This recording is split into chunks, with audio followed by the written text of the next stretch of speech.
I like that she introduces me like that, but I feel like she did not impress you enough. So let me reintroduce myself to you guys. What you have in front of you is a man with 2 HBO specials, 1 Showtime special, and 2 Comedy Central highlights. All recorded on my DVR home, and I can't wait to get there to watch them.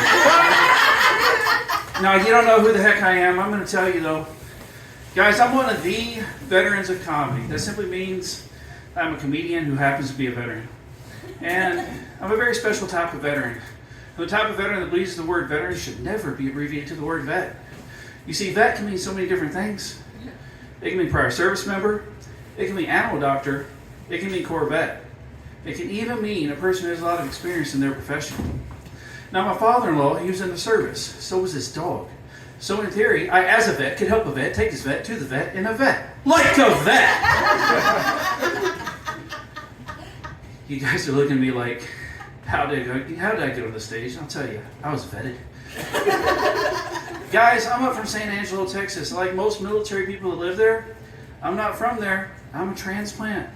So when I go home for the holidays, I really have to go somewhere. And I go all the way back to a place called Cooter, Missouri. Yeah, I say Cooter. It's a nice place in a backwoodsy, rednecky sort of way. Now, anytime I go home, me and my family, we take a trip over to the department store. The only department store in Cooter. And when I say department store, I mean the Dollar General. And when I say my family, I mean my family. I'm talking about my nieces, my nephews, my aunts, my uncles, my grandma, my grandpa, my mom, my dad, my brother, my sister, my kids, and my wife. One great big redneck mecca right over to the great department store of Cooter, Missouri. Now, the last time we made such a trip, my youngest daughter began to act out. You know, the way they do. And I was going to try and crush it at the lowest level possible. Bend down, have a conversation with her. Now, before I get too far into that, I'll tell you, military members, depending on when they serve, they have their own world problems to think about. Their own war. Mine happened to be the war on terrorism. With that came some common misconceptions. People believe that Middle Easterners raise their kids to be terrorists. That's not true. All kids are terrorists. Just in America, we like to train it out of them. Now, let me get back to my story of my child. I got down about eye level. She began to make demands. Well, I don't negotiate with terrorists. So I scooped her little butt up. I'm going to take her out to the car. That's the known consequence. She doesn't want that. So she's fighting me a little bit. So like any good dad would, I threw her over my shoulder and I quit in my pace. Then she began to really fight. Arms this way, legs that way, really giving me problems. And I'm okay with this. But then my daughter, she did the unthinkable. In public, she cried for help. Dramatically. She was all, help me, help me, help me, help me! Think about this, ladies and gentlemen. I'm a middle-aged man. You're a small community. You don't know me. I'm down here running for the door with a small child draped over my shoulder, kicking and flailing, fighting for its life, talking about, help, help, help me, help me, help me. In Texas, I'd have been shot. I couldn't get out of that place quick enough. I darn near sprinted across the parking lot. I got to the car. I opened the car door. I went to put her in. She didn't want to go in. She's holding on to the door frame with all 4 limbs like this. And I was pushing on her torso, till those little limbs just gave out. Got into the car seat, tied her down like a darn hostage. Stood up, looked around. Hundreds of spectators. Some might call them witnesses.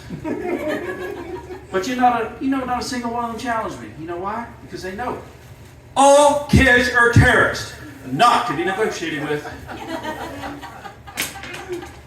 You guys act like that might be true, laughing like it might be true. But it's not true. We do negotiate with our kids. In fact, we give them their own rules to play by. For instance, if a child was to throw out its arms, run out into the room and go, pop, pop, pop, look up and declare, I'm a helicopter. You know what you'll tell that kid? Yeah, you are. You can be anything you want to be. But Lord forbid, I, as a full-grown man, should throw out my arms, run into a room, and go, pop, pop, pop, and declare, I'm a helicopter. People say mean things. Like, get away from me. or wish to see other people. Oh man, the truth on the mic, guys. Oh. But the truth is, we will do almost anything for our kids. Here's an example. My youngest daughter, you remember the terrorist I was just talking about? She recently turned 6 years old. And when in Texas, you do as Texans do. You buy a frickin' piñata. So I did, from the only decent place in town to get one, the supermercado. Yes. Now, having grown up in the Midwest, I thought these things would be shaped like donkeys or pigs or stars and be festive colored. You know, like they are in the cartoons. That's not how it is. Now, I walked in, hanging from the rafters, they had Ninja Turtles, Transformers, Power Rangers, Powerpuff Girls, and even Disney princesses. Turns out, they create these things based off of characters our children have grown to love. Clearly, they're not on the same page as our European brothers. They also have paper mache characters. They call them effigies. And they paint them, they stab them, they burn them!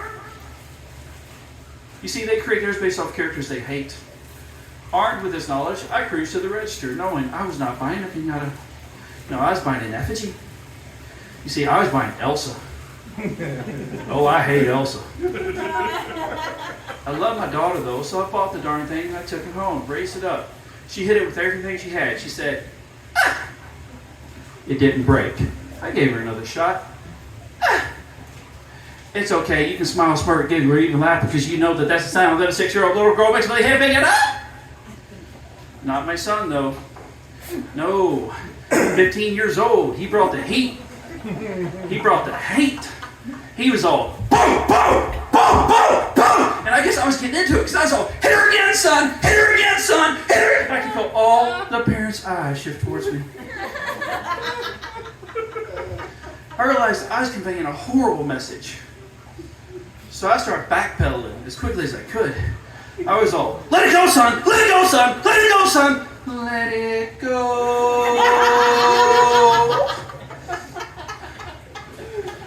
Oh man, God, I hate that movie. Most dads do. They're making it dark. Oh my gosh. Say it ain't so. Let it go. Now I think that last piece made me seem a little bit like a lunatic, and that's fair. So I want to try and take the attention off me, and I want to put it on you.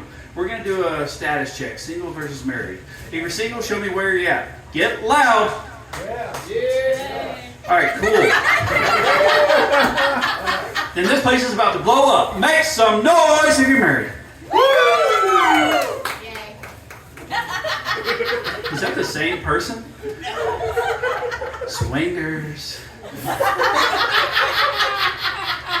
Now, y'all act like I didn't notice. There's 2 people that didn't say anything in the room. I won't call them out. But some people don't care to say. I'll say, though, I am married. Going on 13 years. Happily so. But in that time, I learned a thing or two. For instance, did you know that married people have different nicknames than single people? You see, I'm not sweetie. I'm not honey. I'm not baby. I'm not bae. Now, my wife, she calls me somebody. It's nice. Of course, she never says it directly to me. She'll walk into an empty room and declare, somebody should mow the lawn. Or somebody should do the dishes. Or maybe somebody should go change that baby's diaper. And I do. And I like to believe it's because I love her. But it might be more true to say that I'm afraid. No, she loves me and I love her back. At least more times than not. There are those times when she's driving. That's a hard knot. You see, anytime she's behind the wheel, it's like she's angry. It's like she has constant road rage. You guys get road rage? Of course you do. You don't have to admit it. We all do.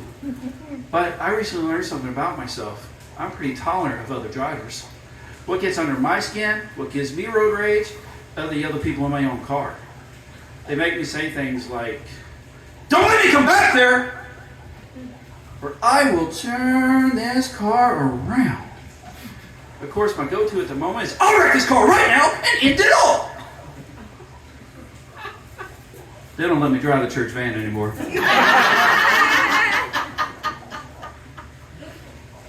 Oh, man. No, the truth is, I really do. I love my wife so much.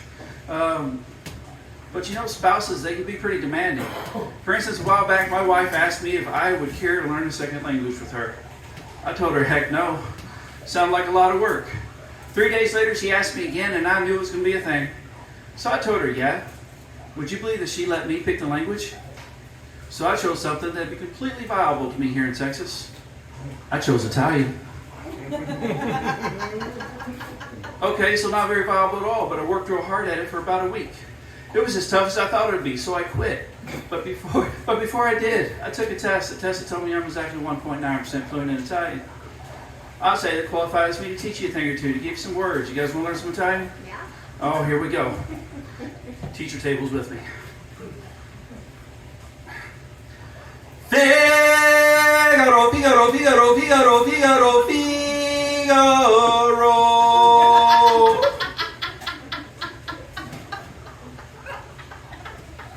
Now, I'm not sure who or what that guy was singing about, but I'd like to believe it's that cat from Pinocchio.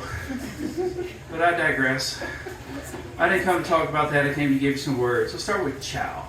I don't mean the dog you grew up with or the food that you ordered. I mean C-I-A-O. See, in Italy, it means both hello and goodbye. Try that in English. Walk up to somebody. Let them say hi to you. Look back at them and say goodbye. Straight jerk move, not cool. You'll not be friends. However, in Italy, you can walk up to somebody and say ciao. They'll look back at you and say ciao. Now, he can be the nicest guy in the world or a straight up jerk. You don't know the difference. Kind of cool, kind of messed up at the same time. Let's move on to another word. Prego. Yeah, I just rolled the R trying to sound sexy as all get out. I know, it didn't work, ladies. But I don't normally say it like that. I normally say it like this. Prego. And half the room will believe I'm talking about a pregnant woman. The other half might believe I'm talking about that pasta sauce you find over in aisle 12. But you might be surprised to learn it does not mean pasta sauce and it does not mean pregnant woman. What it means is you're welcome. Now with that in mind, let's think back to that pasta sauce for a second. And think about the audacity it takes for it to have prego written across the label. Oh man, so much swag. But you know, I do like that level of swag. So much so that I let it inspire my own tattoo right across my chest. Prego. That way when I'm frolicking on the beach, I mean walking very manly with my shirt off. And anybody that eyes on me will know that my body welcomes their gaze. However, it's possible they don't see the same sexy beast of a man that I see in the mirror every day. They may see my pale, flat chest, slightly swollen gut, read my tattoo, and think, yep, prego. Definitely prego. The truth, guys. Now, I did learn something during the 1 week that I worked so hard at the Italian language. It is a seductive, cool language. But then upon further review, most languages sound pretty amazing when you compare them to English. A lot of Americans don't want to hear that. So let me offer you something to compare it to. I'm going to reach about 30 years into the past to reference an animated feature. Take a song from it, bring it to the present, put it on this mic so I can sing this to you in English. Tell me if you've ever heard this before. Here comes a lion, father. Yes, it's a lion. Ever heard that? No, because it's freaking lame. Let's back it up and play it in Zulu.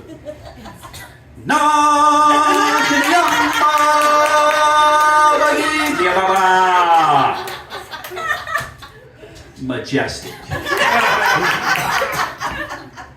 But if you need more proof, look to our youth. They try and spice up the English language all the time. They take our words and turn them into acronyms, or they'll take a word and truncate it in some way. But they'll take a word that used to mean this and make it now mean this, and I pick up on it.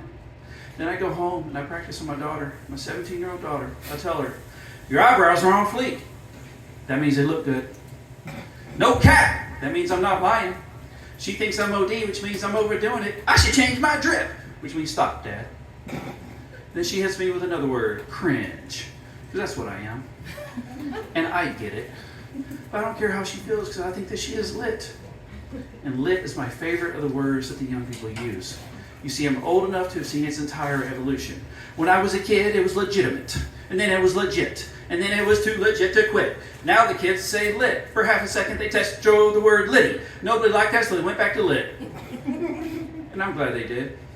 You see, compared to litty, I think that lit sounds pretty darn legit. I'd even say it's too legit to quit. Sounds legitimate to me. Working here, guys. Woo! Man. Another group of people that aren't fascinated with the English language would be wine connoisseurs. We got wine drinkers in the house? Woo! Woo! Woo! All right, cool. All right. A lot of people are not, so I'm going to educate you. You guys probably already know. But they say some seductive, cool words. They say things like Gewürztraminer, Sauvignon Blanc, Pinot Grigio, Sangria. All of these are cool, seductive words. None of them are English. But they do have one on reserve for us. It's not cool, not seductive. In fact, it's kind of cartoony. It's oaky. Now, if you don't know what an oaky is, an oaky is a wine that's aged in an oak barrel. Now, a fine oaky is a wine I'd care to taste. An okie dokie oaky is a wine I could buy by the case. A person who lives in Oklahoma is also known as an okie.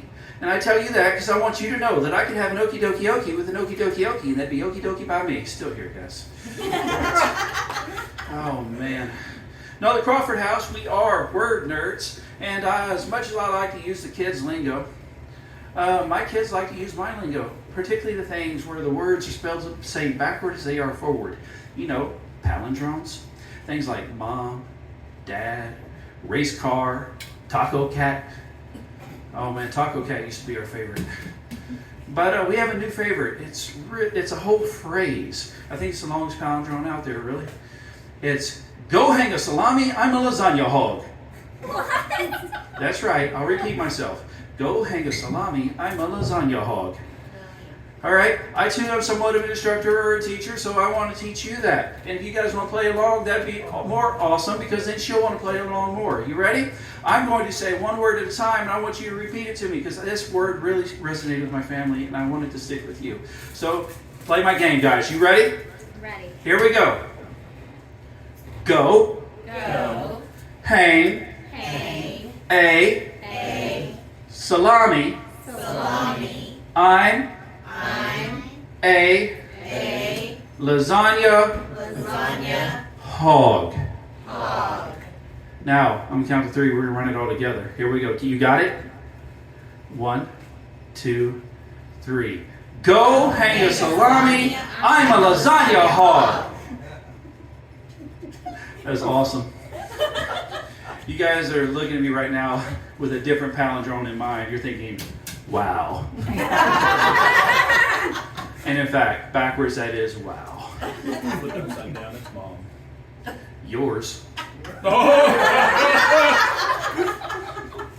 No, we've always been a real word nerds at the Crawford house. And I'm going to tell you, it started with me, man, because when I have the same word my entire life that is my favorite.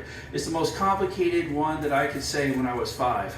Turns out it's still the most complicated one I can say at 46. And I want to share it with you because it evidently has sat well with me. And I think everyone in this room probably knows it. Maybe not you, but we're going to teach you, okay? I want everyone else to blow this up because I want her to know that Mary Poppins is where it's at. Here we go. That's where it's popping. All right, here we go. Supercalifragilisticexpialidocious. You've never seen that? Oh man, we'll help you out. No, that was beautiful. And it gave me goosebumps. Made the hair stand up on my arms. And I'm going to tell you, I don't even have a joke that goes with that. I just wanted you to feel that joy in your heart. Thank you. You're welcome. No, guys, at this point in the show, I know that you guys, well, probably a long time ago, you guys realize that I'm a weird dude. I'm not your normal comic. In fact, if you ask most comics who their influences are, they say the same Mount Rushmore of comedians. They say things like Richard Pryor, Eddie Murphy, George Carlin, Robin Williams. And those are the greats. I can't debate that. But when I was a young man growing up watching comedy, my parents made responsible freaking decisions. I couldn't watch those dirty old men. I had to watch people who could make weird noises and sound like cartoons. They call them impressionists. They left an impression on me, and I want to leave one on you. So we'll start with this. You ready? Ho! Ho! Oh! You're looking at me like you did grow up with Mickey Mouse. As if you guys haven't made this exact noise 100 times in your life. It's okay. It's fun. So much so that we're going to do it together. I'm going to hit you with a giggle. I'm going to say, ho! And I want everyone in the room, especially you, to hit me with a Can you do that? All right, here we go.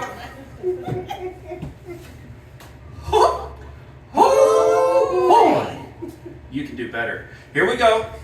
One more time. Don't let her do it by herself. That's weird. It's for the children, for the child.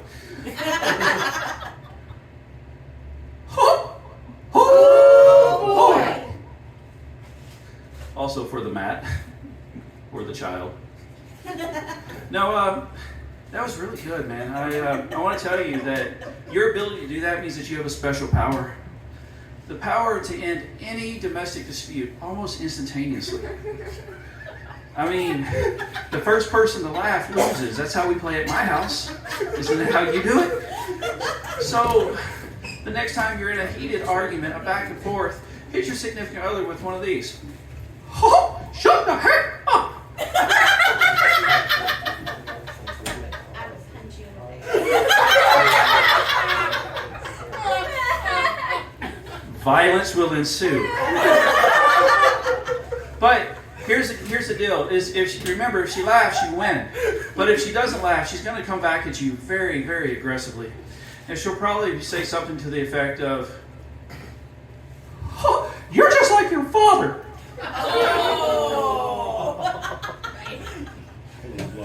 And that hurts. Unless your father was an outstanding individual, in which case she won't give you that. She'll say, "Oh, you'll never be like your dad." It hurts. It's okay, guys. If you don't really care about the relationship anymore, you can be really mean. You can hit her back with a, "Oh, you don't even know yours." And that's how the divorce happens. It might be very important to know exactly, guys, when to, oh, shut the heck up. It's the only way out. Oh, man. No, I actually, I love impressions a lot, and I've got at least one more I want to show you. It's the very first impression I ever did. And it sounded a lot like this. It's possible you don't know who that is. So I'm going to turn away from you, look back at you dramatically, and declare, "I'm Batman." And instantaneously, everybody in this room knows who I am. Funny how that works. Of course, the bad thing about the Batman voice is it sounds an awful lot like creepy guy voice. You remember, ladies, guy tried to pick you up at the bar. He's all, "Do you come here often? Are you alone? Can I call you?" First of all, guys, if you don't Batman voice at the club, stop it! You're ruining it for the rest of us. Now you're not going to stop, so next time you do it, she looks at you like you're crazy, and she will. Turn away and look right to her soul and declare, "I'm Batman." Maybe it'll work. No, it's not going to work. Trust me, I tried. There's the truth again. Oh. Of course, the cool thing about the Batman voice is that anybody can do it. It's simply an aggressive whisper with a little bit of bass. But the funny thing about the Batman voice is that even though everybody can do it, no two people sound alike when they do, but it still comes off like Batman voice. Now to prove it, I'm going to ask you to play my game again. I'm going to count to 3. And I want you to hit me with an aggressive whisper with a little bit of bass and declare, "I'm Batman." Or, "I'm Batwoman." Or, "Bat little girl." Here we go. I'm going to count to 3. Say my set. Be a vigilante. Be my hero. You ready? 1, 2. You're going to do it. Come on, teachers. All right. 1, 2, 3. I'm Batman. Oh man, you guys are so good at this. In fact, I'd say that you're probably better at it than I am. I'm not gonna lie. But when it comes to impressions, I'm pretty new at this. But like most things in life, when I try it, I run full steam at it. I give it everything I got. And here recently, I decided to set a world record. Now I had to do some research. I opened the Guinness book, flipped through a few pages. The first thing that jumped out at me was the world's largest miniature airport. I'm not sure that those two phrases can even go together. But what it taught me was that if you suck at something bad enough, they'll give you a record for it. So I decided to be the world's loudest mime. You see, it's funny because mimes don't normally say things. Check it out. I am in a box. I am pulling a rope. World's loudest mime, y'all. What? Woo! Thank you. I appreciate that. Now, before I get out of here, I want to make sure that I give you jokes that you can tell your kids. So we're going to go back to the palindrome thing for a second because this is awesome. I don't know if you know this, but poop spelled backwards is poop. Ain't that some crap? On a similar note, toot spelled backwards is toot. Ain't that a gas? And I know that those jokes are corny. In fact, a lot of what I do is corny.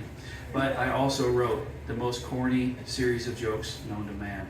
I'd like to share them with you. Would you like to hear them? All right, thank you so much. Here we go. Because you got to understand, a lot of my jokes are inspired by things that are in the news and what I find in the world. And I recently found that Mexico has a real issue with the GMO in American corn. You might say they have a real corn beef with us. I've been thinking about this a lot, really corn milling it over. I think the price is going to go up. You're going to need more cornbread. You can take stock in that. I know these jokes are corny, but if you like them, you might be into cornography. They have a site for that. It's called Corn Hub. Now, I'm not sure what the real issue is. I think our corn is amazing. I'd even say it's outstanding in its field. Now, when it comes to telling corny jokes, I'm pretty high ranked in that department. My friends, they call me Colonel. If you're still listening, you're all ears. That or you're buttering me up. By the way, I'm pumped. No, I'm not. I'm a regular cornucopia of corny jokes. Oh, man. I know this is a nightmare for you, but for me, it's a field of dreams. You see, I'm one of the original Children of the Corn. What do you think my favorite band name is? Corn. No, it's Oasis, but I like where your mind's at. Guys, I am a real cornball, and I'm living high on the cob. And my name is Chris Crawford, and I thank you so much for your laughs.